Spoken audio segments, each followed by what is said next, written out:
اول حاجه هنا معايا كيلو الا ربع من الرز المصري، مش مغسول ومش منقوع ولا اي حاجه خالص. احنا هنجيبه درجه اولى او نمره واحد، علشان نطحنه في المطحنه بتاعه الخلاط كده على طول، من غير ولا نغسله ولا ننقعه. يبقى انا كده معايا هنا كيلو الا ربع من الرز، طبعا المطحون، عليه كيلو وربع من اللحمه المفرومه. يبقى كيلو الا ربع رز عليهم كيلو لحمه مفروم بالشكل ده كده. كده البوله بتاعتي صغيره مش هتاخد باقي المكونات، هجيب حاجه اكبر هفضي بس الرز واللحمه معايا بالشكل ده كده. معايا هنا بقى التوابل عباره عن ايه؟ عن ملح وفلفل اسود وكمون ومكعب مرق دجاج، بس مفيش اكتر من كده. انتوا بقى لو حابين تزودوا اي توابل تانية مفيش اي مشكله. معايا معلقه كبيره من الثوم المهروس بالشكل ده. معايا خضره محشي شبت وبقدونس وكزبره، كل حاجه حزمه كامله. هقلبهم بس كده تقليبه قبل ما اجيب البصل. اخر حاجه بقى 3 حبات من البصل كده الكبار.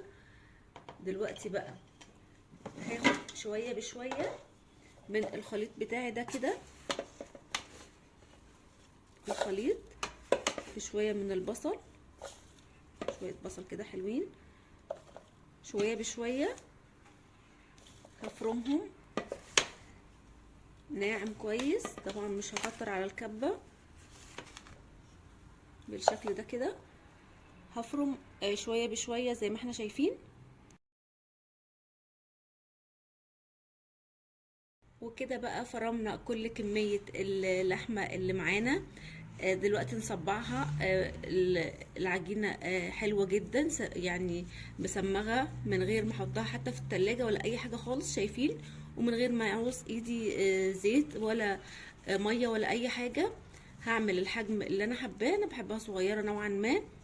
عايزينها صوابع مفيش مشكلة، او كور صغيرة زي ما تحبوا بالشكل ده. شايفين بقى قد ايه سهلة؟ وكمان كيلو واحد بس او كيلو وربع من اللحمة عمل لي تقريبا ده تقريبا 3 كيلو، لو حسبنا كمية الرز وكمان البصل والخضار والتوابل بتاعتنا والثوم. كل الحاجات دي هتطلع طبعا وزنة، فهتطلع تقريبا 3 كيلو. فطبعا موفرة جدا، أكلة بسيطة وسهلة وكمان طعمها تحفة بالشكل ده كده. كده بقى هكمل كل الكمية اللي معايا دي وارجع لكم تاني. بقى الكفتة بتاعتنا بعد ما صبعناها هحط كيس نايلون في العلبة اللي هحفظ فيها الكفتة بتاعتي بالشكل ده كده. هتني الكيس بالشكل ده كده. هرجع احط دور كمان، طبعا حسب العلبة ما تاخد معايا هكملها كلها. لو حابين تحمروها وتشيلوها متحمره مفيش اي مشكله خالص. كده عملنا 4 طبقات من الكفته. طبعا حطيت الكيس عشان اسهل على نفسي، المقدار اللي انا عايزه اخده هاخده والباقي هسيبه زي ما هو. هكمل بقى باقي الكميه. وبكده بقى معانا كميه كفته كبيره جدا تكفينا فتره طويله جدا حسب عدد افراد الاسره زي ما قلنا. دلوقتي بقى ندخل على الوصفه التانية.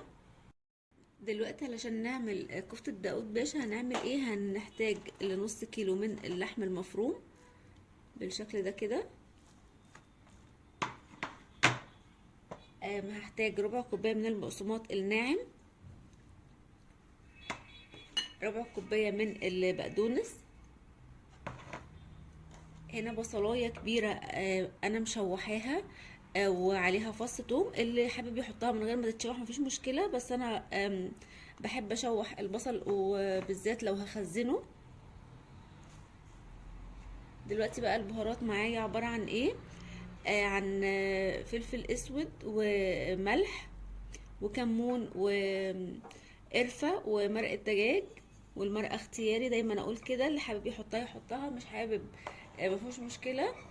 وكمان معايا معلقة من بهار اللحمة او 7 بهارات. هقلب. انا شلت بقى الاسباتيولا وهعجن بقى كده بايدي كويس جدا جدا جدا جدا جدا. كده العجينه بقت جاهزه معانا بالشكل ده كده، شايفين؟ مهم جدا تكون متداخله في بعضها بالشكل ده كده. دلوقتي بقى هكورها كور صغيره او الحجم اللي احنا حابينه. الحجم ده حلو قوي، تقريبا 10 جرام، مش بالوزن يعني، بالشكل ده كده.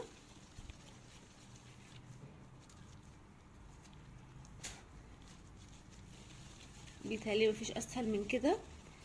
بنتعب شوية ولكن بنرتاح اوقات اكتر. وبكده كفتة داود باشا بقت جاهزة معانا. هي ما بتعملش كمية كبيرة، ولكن احنا ممكن واحنا بنعملها نحط معاها حبتين بطاطس، تبقى وجبة تحفة جدا، وكمان بسيطة وسهلة. ودلوقتي نشوف الوصفة اللي بعد كده ايه. دي بقى مش وصفة، ده معايا هنا 2 كيلو لحمة. هقسمهم معاكم على حسب عدد افراد الاسرة، ونشوف كل وصفة ممكن نعمل فيها ايه. دلوقتي بقى انا هوزع اللحمة بتاعتي على الطباق على حسب عدد افراد الاسرة. طبعا اللحمة ممكن، انا هقول لكم كذا حاجة ممكن نعمل اللحمة ايه. ممكن نعملها لحمة صوص، ممكن نعملها على اي نوع من انواع الخضار، سبانخ، بسلة او اي بقوليات. يا اما زي ما قلنا نعملها صوص، يا اما ممكن نعملها صوص ببصل ونحط عليها مكعبات من الفلفل الالوان متقطع صغير، ومعاهم بصل، وتبقى وجبة معلهاش اي نوع من انواع الطماطم. ممكن بس حباية واحدة من الطماطم تغير لون بس البطاطس، ما تبقاش بيضة قوي. ولكن دي وصفة حلوة جدا جدا لو احنا ما بنحبش الحاجات الحمراء قوي او الخضار الاحمر. دي وصفة حلوة قوي للناس اللي ما بتحبش الخضار.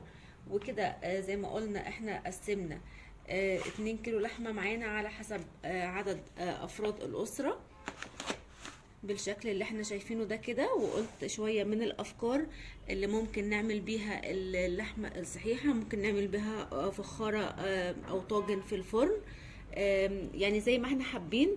اللحمة ممكن نعمل بيها حاجات كتير، يعني زي ما احنا بنحبها او الولاد بيحبوها. يا رب وصفة النهاردة تكون عجبتكم، او فكرة النهاردة تكون عجبتكم. وبكده تفريزات النهاردة زائد افكار بسيطة جدا للحمة. يا رب وصفة النهاردة تكون عجبتكم، واللي عجب الفيديو ما ينساش يعمل لايك ويسيب لي رأيه في كومنت. كل سنة وانتم طيبين.